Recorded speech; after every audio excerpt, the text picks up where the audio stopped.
Welcome to Telangana వెలుగు. నేను మీ రాజు.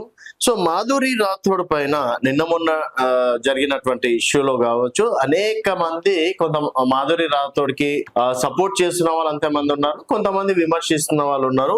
So మరి మాధురి రాథోడ్ విషయంలో ఏం జరిగింది అన్న దానిపైన మనం అంటే ఒకరి పర్సనల్ విషయంలో అయితే మనం మాట్లాడలేము.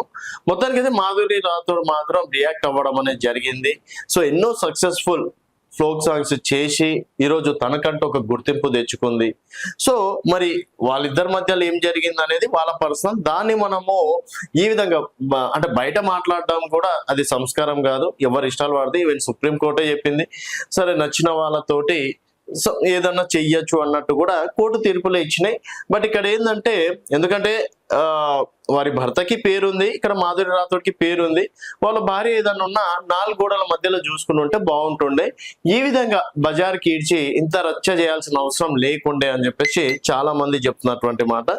సో ఓవరాల్ గా చూసుకున్నట్టయితే, సో ఇక్కడ మాధురి రాథోడ్ మాత్రం పోలీసులకి కంప్లైంట్ చేయడం అనేది జరిగింది.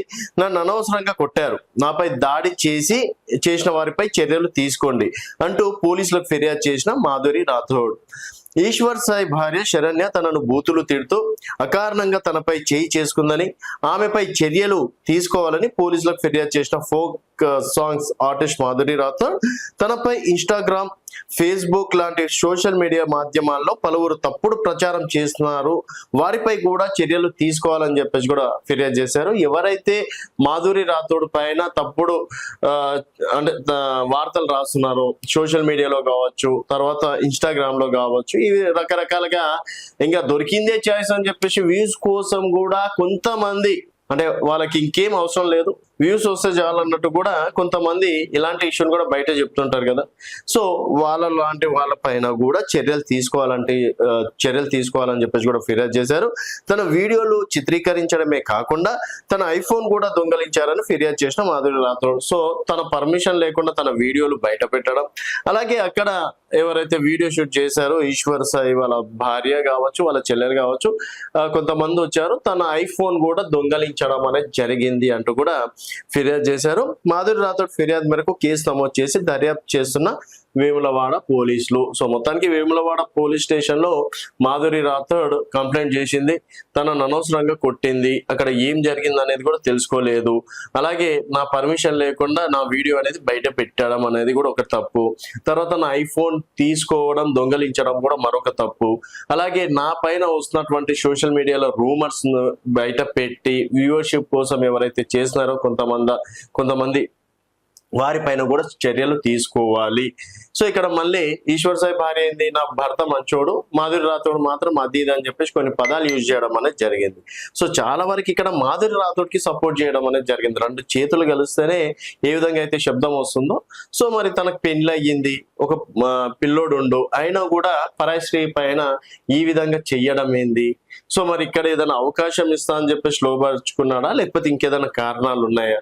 ఇవేం తెలుసుకోకుండా ఇంకా దొరికిందే చాయిస్ అని చెప్పేసి వీడియో బయట పెట్టి తనని వ్యక్తిగతంగా దూషణలు చేసి తర్వాత తనని కొట్టడం కావచ్చు, ఇట్లాంటివి చెయ్యడం మాత్రం మాధురి రాథోడ్ ప్రస్తుతం 4-5 రోజులు సైలెంట్గా ఉన్న ఓవరాల్ గా పోలీస్ స్టేషన్ లో కంప్లైంట్ చేయడం అనేది జరిగింది. సో ఇలాంటి విషయాలు, ఎందుకంటే అక్కడ అమ్మాయి ఉంది, తన ఫ్యూచర్ కి సంబంధించింది, ఇంకా దొరికిందే అవకాశం కదా అని చెప్పేసి ఈ విధంగా బయట పెట్టడం మాత్రం, ఒక ప్రవేశిని ఈ నలుగురిట్లో పెట్టడం మాత్రం అది పద్ధతి కాదని చెప్పేసి కూడా చెప్తున్నారు. అలాగే ఫోక్ సింగర్స్ తరఫున కూడా వాళ్ళిద్దరు పర్సనల్ విషయాన్ని ఫోక్ సింగర్స్ ని ముడిపెట్టద్దు, ఎందుకంటే చాలా వరకు ఈరోజు బతుకుదేరు కోసం చాలా ఎక్కడెక్కడి నుంచో ఊర్ల నుంచి వచ్చి ఈరోజు ఒక స్థాయికి వచ్చిన వాళ్ళు ఉన్నారు, ఒక స్థాయి నుంచి ఒక స్థాయికి వచ్చిన వాళ్ళు ఉన్నారు, ఈరోజు హీరోయిన్లుగా అవకాశం వచ్చిన వాళ్ళు ఉన్నారు. సో వీళ్ళంతా ఫోక్ సింగర్స్ నుంచి, ఫోక్ డాన్సర్స్ నుంచి ఈరోజు ఆ స్థాయికి రావడం అనేది జరిగింది. అందరు ఒకటేలాగా ఉంటారు. సో వాళ్ళిద్దరిని ఫోక్ సింగర్స్ ఈ విధంగానే ఉంటారు, డాన్సర్లు ఈ విధంగానే ఉంటారు. ఇంకొంతమంది అయితే కవితలు రాయడం అనేది జరిగింది. 2-3 రోజులు షూటింగ్లకు అని చెప్పేసి అక్కడ తీసుకెళ్తారు, ఇక్కడ తీసుకెళ్తారు, అవకాశాల కోసం అది చేస్తారు, ఇది చేస్తారు అని చెప్పేసి. సో ఇవన్నీ అయితే ఉండదు. కాస్టింగ్ కౌచ్ అనేది ప్రతి ఫీల్డ్ లో ఉంటది. కొంతమంది చేసినటువంటి తప్పులకి మొత్తం వ్యవస్థని రుద్దడం మాత్రం భాగం కాదు. సో మొత్తానికి మరి మాధురి రాథోడ్ తప్పు అనుకుంటున్నారా, ఇక్కడ ఈశ్వర్ సాయి భార్య తప్పు అనుకుంటున్నారా, ఈశ్వర్ సాయిది తప్పు అనుకుంటున్నారా? మరి ఈరోజు మాధురి రాథోడ్ భవిష్యత్తు ఏమైపోవాలి? ఇప్పుడిప్పుడు ఎదుగుతుంది, ఇండస్ట్రీలో మంచి పేరు తెచ్చుకుంటుంది. ఇలాంటి సమయంలో ఇలాంటి ఇష్యూ రావడం ఏ విధంగా చూడొచ్చు అనేది మీ అభిప్రాయాలు కింద కామెంట్ రూపంలో తెలియజేయండి. చూస్తూనే ఉండండి తెలంగాణ వెలుగు.